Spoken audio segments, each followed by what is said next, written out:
Je ne peux pas oublier, et nous ne pouvons pas, je crois, les uns les autres, oublier, en effet, qu'il y a finalement 15 jours à peine, un peu plus de 15 jours, 17 personnes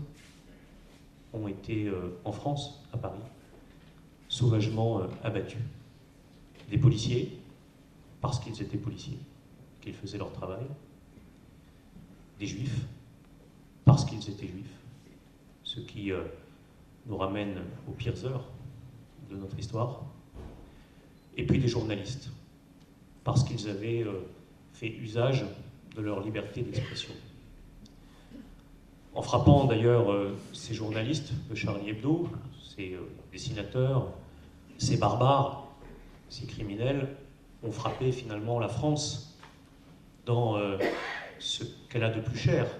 dans ce qu'elle incarne, aux yeux du monde entier, et depuis plusieurs siècles, c'est-à-dire une certaine idée de la liberté de penser, un certain absolu dans la recherche de la liberté. Et c'est parce que je crois des millions de Français ont ressenti cela au plus profond d'eux-mêmes, au plus profond de leur chair, qu'il y a eu aussi cette extraordinaire réaction nationale, réaction de tristesse d'abord, d'émotion, mais aussi de colère, d'indignation, de résistance, et puis finalement ce formidable élan unitaire qui s'est symbolisé par les milliers de minutes de silence et d'hommages qui ont été rendus dans nos villages, mais surtout aussi, bien sûr, par ces manifestations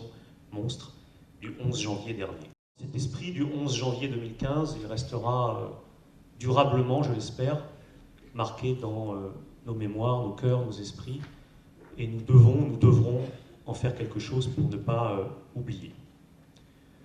En même temps, en cette fin de janvier 2015, il faut aussi avoir la lucidité de le dire,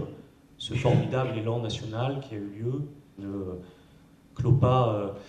les réponses aux questions qu'ont aussi légué ces terribles événements du mois de janvier.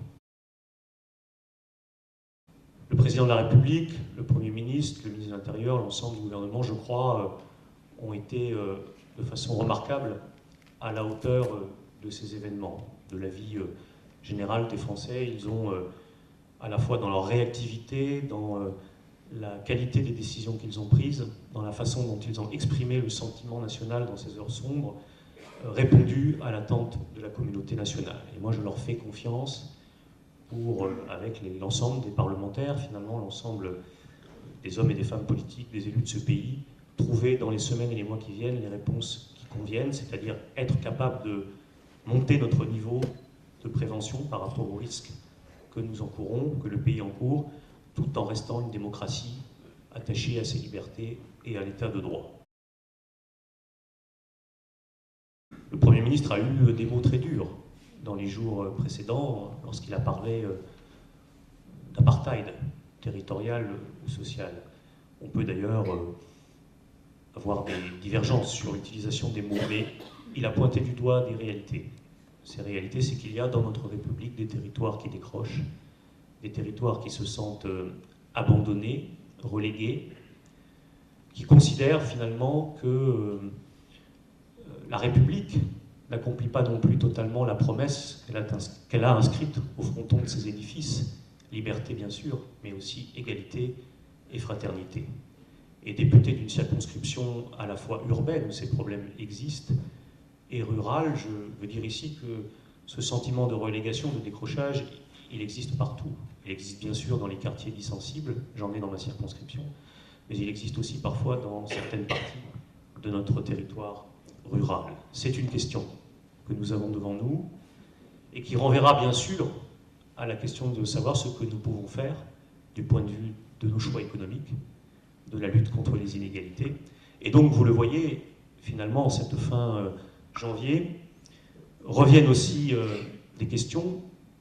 que non seulement l'unité nationale ne doit pas faire disparaître, les questions économiques et sociales, mais donc pour ma part, et je pense beaucoup d'entre vous partagent cela, je considère qu'elles sont aussi au cœur des solutions durables que nous devrons apporter à ces problèmes.